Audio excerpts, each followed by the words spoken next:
Skipping Through Theatre podcast with Nathan and Maddie. Hello and welcome back to another Skipping Through Theatre podcast. Today our special guest is Ania Cummins. Some of her credits include The Third Visit, The Eagle and the Owl, both short films, plus many more. We are so thrilled to have her on today's episode, so let's go! Hi Ania, how are you doing? Hello Nathan, hello Maddie. How are you guys? I'm good, thanks. We're good, thank you. Yeah, we're good. So I'm really curious about this one to start. So growing up, was there anything that sparked or inspired you to want to be in the performing arts industry? I have to say, I always loved watching films. Yeah. I don't know if this exactly, probably it sparked the love for films, and not sure about the performing, but I didn't go the traditional path if it comes to acting itself, and I only started a few years ago. So I've never done any drama classes when I was little, but definitely that watching a lot of films, and I'm talking to the scale when like me and my dad when I was little, we would watch the whole weekend, for example, or like the whole Saturday or the whole Sunday. Probably don't remember the cassettes that we used to have before the CDs. You know what which ones I'm talking about? Yeah. So that's the era I'm talking about. Yeah. So we would have probably like 5 or 10 films. Obviously, I was very little, so it would be appropriate for my age. So not all the films, but that's how I remember. I think my dad sparked a little bit of love for that. And I've never been a math person. Believe it or not. Same. Yeah, that's me as well. Yeah, so I always kind of leaned towards the arty side. So I loved the literature, reading books. I loved history. I grew up in Poland, so I used to love learning Polish language. And yeah, so that's the story. And when I was probably nearly 30, that's when I started to dig a little bit down and trying to look for some different ways how to make myself happy. And then the acting was keep popping out. So I decided I'm going to join acting academy because that was the only option for me, being the age that I was and had to pay bills. So I decided to take a part-time drama school that lasted like 3 years. That's nice though, because like you're doing what you love in the end of the day, and I think that's like something that is definitely inspiring. Thank you. Yeah, definitely. They say better later than never, and actually the acting, it's never too late because we know some actors who are like very famous. They started when they was like in their 50s or 60s. So yeah, definitely. What has been one of your all-time favorite projects to be involved in? I don't want to sound like a negative Nancy, and I don't think I had my best part yet. I don't think I had my dream job yet. So all the projects that I've done so far, obviously when I started with students projects and like little films and short long films. All of them, they gave me a lot of learning curve. So yeah, and this year I had a big dream to get into theater, because before I did train for screen acting only, and that was my New Year's resolution.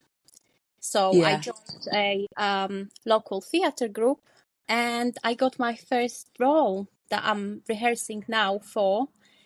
And I will be performing in May, my first ever role, and it is a lead role. It's a short play, but it's a lead role, so I'm really excited about that. What are you performing? So it's a short play. It's about immigration and the bureaucracy. I'm playing Bettina. She's I don't know, middle-aged, 30, 40 years old mom. She's a UK citizen. But she's facing some troubles with the system to get the settlement status, and Mhm. it is. It ends. I can't say how it ends for her, but there is obviously a lot of drama, and for me, obviously, it's so different because performing in a theater and in front of a camera, it's completely different. Like you have to be more vocal, more expressive. When obviously, if you're acting for camera, you have to actually dim yourself a lot. So it's a big thing for me. And it's multiple takes on camera, so you're gonna have to like get it right first try, which is gonna be very daunting. Yeah, that is stress. Mm-hmm. That is stress. Definitely. I think that's what I'm scared. I actually already have bad dreams sometimes that like I forgot my lines or something. Oh, you'll be Oh, fine. no. You'll be fine. I can improvise a little bit, so as long as I know the story. Yes. But yeah, it's gonna be stressful. I'm actually happy that it started with the short play, because if I was to get like a long play, I don't know if I would be able to handle this. I think it'll be a good experience as well, especially because it is a short play. So yeah, should be fun. yeah. Yeah, definitely. So we know that you've worked with Sarah France during the third visit, which Sarah did talk about on her episode, which was a few weeks or months ago, I think. Could you explain a bit about the role you played in it? Yeah, sure. So I'm playing a role of Natalia Majewska. She's a Polish nurse. She's hardworking, strong-minded woman. But when we meet her in the film, she's facing a life crisis. So we see her in her worst, and she doesn't seem to get a lot of support. Yeah, I can't say too much. No, it's okay. It's okay. I think that that's it. I can't say any Yeah. more because I'm going to Okay. spoil the story. Yes. But the film itself touches on a lot on mental health. Yeah, and I really enjoyed playing Natalia. It was very challenging, especially that apart from acting in the third visit, I also co-produced it with Sarah. Oh, wow. Yeah, so she wrote it and directed it, and we co-produced it together. So it was a completely new thing for both of us. A lot of stress. And I have to say the film is on its final stage of post-production. So hopefully very soon we will be submitting it to the film festivals. And I can't wait to actually see the final product. Yeah. Yes. What is something people are surprised to learn about you? Do you have like any cool tricks? I have to say there is one thing. So I do quite contrasting jobs. So apart from being an actor, I'm also a HGV driver. Oh, wow. Yeah, and people always react just like that. That's cool though. Thank you. I have to say, it is a very lovely, flexible job. And it's so handy when you're in a performing arts industry. You do have to have something that you can kind of pick up at any time and have flexible hours. So I work as a freelancer, class 1 driver. And today, guys, I started so early at 2 a.m. just to come to the podcast to be able to do that. But I've got Thank you so much. Well, no, because I feel bad. No, don't feel bad. I chose it, like I could have booked time off or something, but I'm just saying how flexible the job is, because the lorries are on the road 24/7, so 365 365 days a year. So this is something that I really love, that when the casting is happening, or if I'm acting, I don't have to think about anything, and then when it all stops, I can just call the agency and say, look, I'm available, what hours, and they just have me on. So that's really helpful. Yeah, definitely. Yeah, sounds like a fun job. It is fun, especially if you have to drive in London. Yeah. Oh gosh, that must be so busy. Yeah, it is a little bit. Yeah. But it's all fun, guys. So what do you find most challenging about preparing yourself for a role? I feel like it's for most actors to be convincing enough. We always have this worry that, you know, we might come across as we rehearsed it or we reciting something. So to be as convincing as possible, but preparation is the key. But obviously there is always the worry, and I'm scared that I'm going to forget my lines.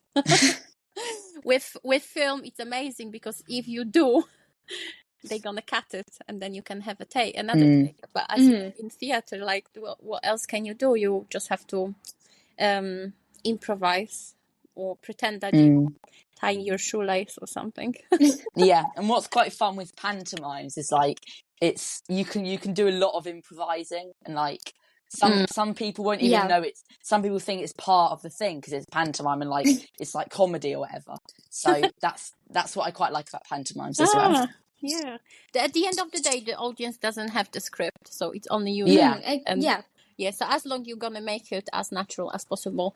Yeah, but it is my biggest worry now because obviously I'm in this short play very soon, 3 weeks time, first time ever, and I am just so stressed. Well, break a leg. I'm sure you're going to do amazing. Yeah, break a leg. You'll be amazing. You need to believe in yourself. Thank you. I will let you guys know how it went. Yes, please do. Is there any advice you have for a person wanting to get into the acting industry that you wish you knew before? Don't want to sound too serious, but I didn't realize how much rejection do you have to face when you're in this industry. So I wish I knew. At the other hand, I was probably quite blessed joining a little bit later in life. I think I can handle rejection way more than I could when I was in my teens and in my 20s. So that's a blessing. But just probably to bear in mind about this rejection thing. And if it happens, then don't take it personal because sometimes it just could be your hair color or your height. Yeah. In the end of the day, they have a specific role that they're looking for, so you can't change yourself to fit that because you don't know what they're looking for. Yeah, exactly. Sometimes could be even they might love you so much, but they already have the other characters cast, and you don't have the chemistry on screen with the other characters. So it could be sometimes just. But obviously, it always hurts, especially if you go for a role that you really, really wanted to, and you like get shortlisted, and like you really think you nearly got it, and then it still hurts, but. And a lot of people do come on the podcast and they do talk about rejection. And for some people, it's really like tough. So yeah, but it is simple as like your eye color or your hair color or whatever. Yeah. I think this is the only industry that have such a high rate of rejection because any other jobs, I don't think you get so many no's. I mean, with my driving, I would never get no. I could have different job tomorrow if I wanted to. Obviously, it's a bit different. So if you could decide to become anything in a film or TV series, who would you be? Who would be your dream role to play? Oh, I actually have few things. I have to say, first of all, I definitely want to be in pantomime one day. Yes, definitely. It's so much fun. So I thought I'm gonna like take that one off since we've been talking about theater. And I was thinking about being this bad witch, but I'm completely open-minded. I can, be anything. Yeah. I just love the Christmas time and anything around that, including pantomime. So definitely I would want to be involved in one. If it comes to film or TV series, I would love to be able one day to combine the two jobs that I do in real life. So I would want to be a lorry driver in a film. And that would be amazing. And I have to say, I was so close. Last year I had, it doesn't happen very often, but on one of the acting platforms, a casting director contacted me himself because he was looking for someone who can speak Polish, someone who can drive a lorry and who can speak English and is based in England. So that's good though. That was me. And he contacted me. Obviously, I was so over the moon. That doesn't happen very Yes. often, that the casting director contacts you himself or herself. Yeah. And I did a self-tape, and I was shortlisted. What? I even got shortlisted, but I never got the job because they Oh. went for a more stereotypical lorry driver. They went for a man, really. Yeah. The man. That's awful. Yeah, well, I know that I don't. A lot of people say that I do not look like a lorry driver. I don't know what that means, but I take it as a compliment. I guess so. Yeah. Do you have any hobbies outside of acting? Yeah, I mean, I don't have a lot of spare time really because I'm always so busy. But I have to mention, I have my two beloved Shih Tzus, Coco, Chanel, and Winnie. Aww. And they're actually next to me right now sleeping because they had such a hard day waiting for me when I was at work. And I spend all my spare time with them. We like to do a little hikes. Yeah. Well, Coco doesn't like to walk so much, so I have to carry her in my backpack or in a handbag because she's like a princess. So I do that. I try to play tennis once a week. And I also study counseling. Ooh. So, Wow. yeah. You're a busy woman. Very busy, very busy. So I'm thinking, I think that's it probably. Obviously, the usual ones. Sometimes I like to just have Netflix and chill, or cook something, or just have one day just for myself when I do nothing. But yeah, that's the main things, like my dogs in my spare time, and I just take them everywhere with me, really. That's it for today's podcast episode. Thank you so much. It has been such a joy talking to you. Yes, thank you so much. And thank you to everyone listening. Bye. Bye. Bye, guys. Thank you. Skipping Through Theatre podcast with Nathan and Maddie.